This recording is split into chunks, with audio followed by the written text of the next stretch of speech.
Thank you, Shannon. Hopefully you can hear me. Good morning, afternoon or evening, depending where you are. As Shannon says, I'm Stewart James. I'm a lawyer based in the UK, specialising in technology contracts. I've been a lawyer for over 20 years, including working both in the UK, USA and in Australia. I first became involved with drafting contracts for Agile methodologies nearly 20 years ago, before the Agile Manifesto, when it was known in the software development world really as rapid application development. As a result of all that experience, I think that lawyers probably represent one of the biggest barriers to the use of Agile, probably something that Mirko might agree with. So that's quite an admission for a lawyer to make, I guess.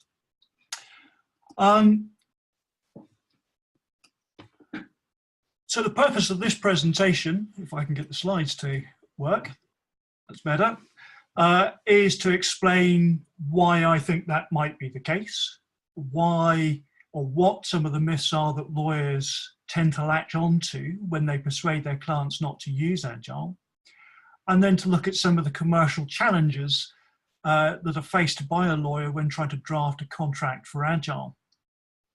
My short presentation is going to be followed by Alan Kelly, who's going to take this discussion a little bit further by actually looking at the contents of Agile contracts.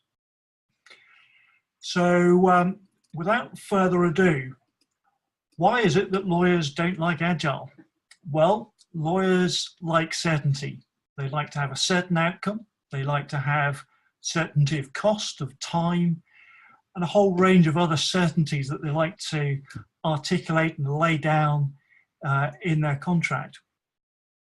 Lawyers are generally conservative by nature, and they're trained to, and as a result of their experiences in working with their customers, are very adept at identifying and dealing with risk, finding mitigations to deal with the risks that come up.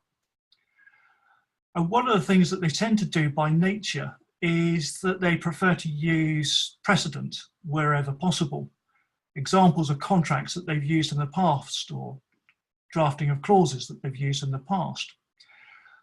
The problem with this is it tends to create a reliance culture. Many lawyers, as a result, struggle to actually deal without having a precedent there to guide them. And as a result, tend to reuse what they know works. Now, that is great for predictability. It does mean you know precisely how a clause is going to be interpreted by a court, so it avoids litigation, certainly on behalf of clients suing their lawyers.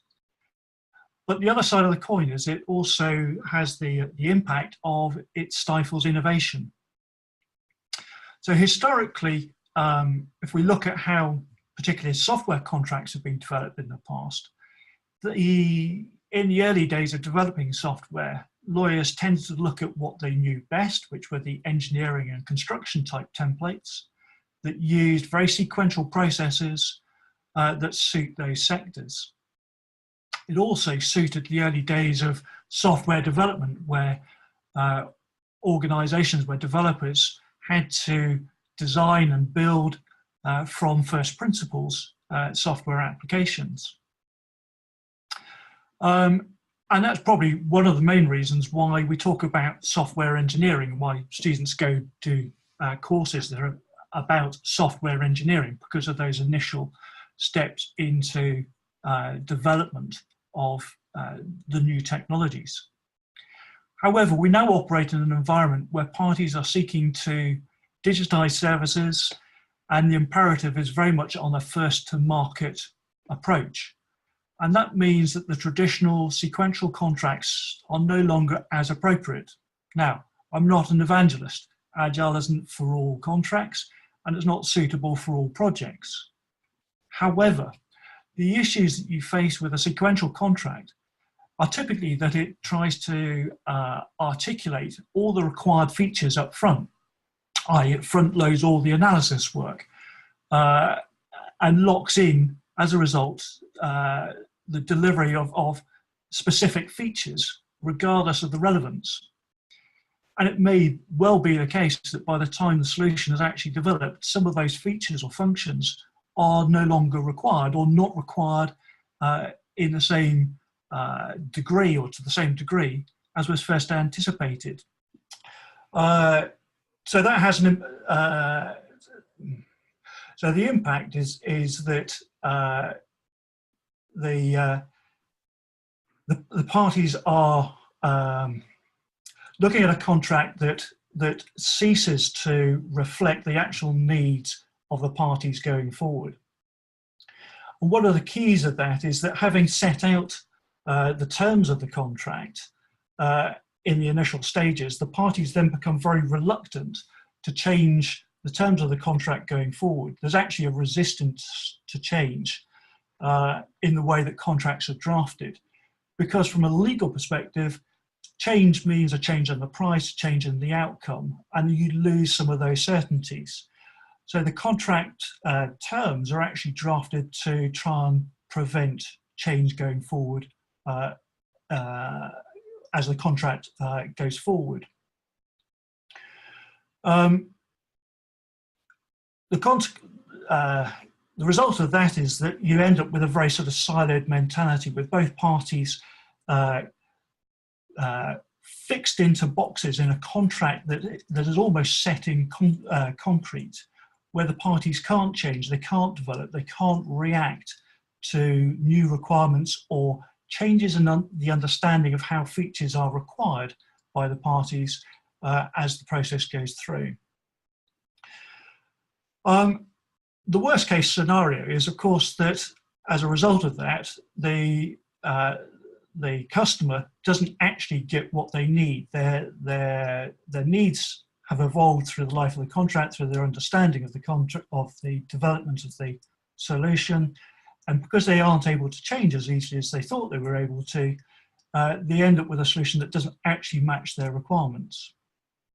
If, in the worst case scenario, that gets to the point where they reject the solution, that tends to mean, from the supplier's perspective, that they lose in the scope of damages. Effectively, a lose-lose scenario for both parties.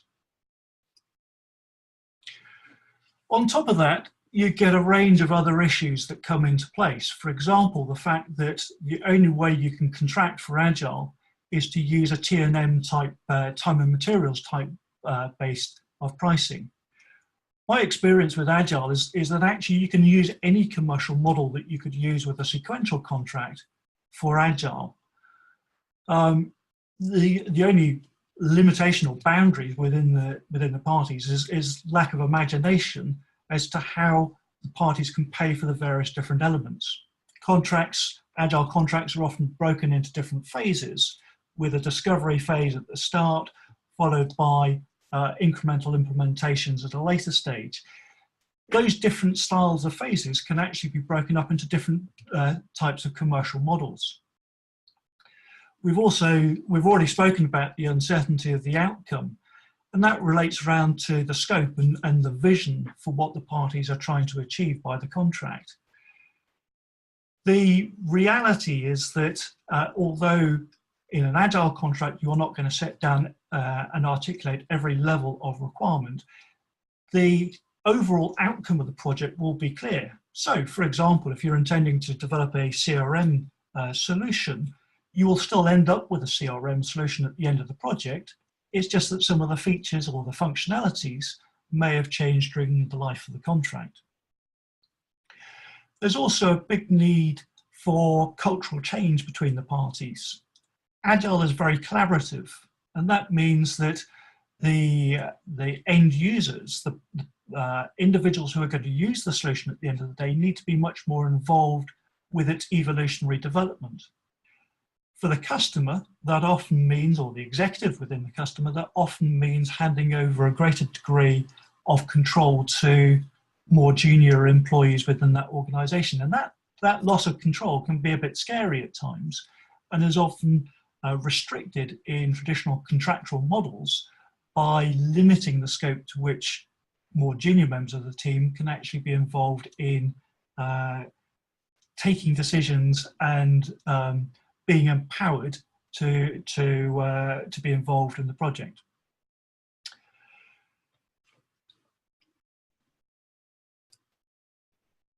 So moving on to the challenges, I've already mentioned the fact that there needs to be agreement on scope, but the key issue here is that although the scope will be set out at a higher level, the key is the ability to change throughout the life of the contract.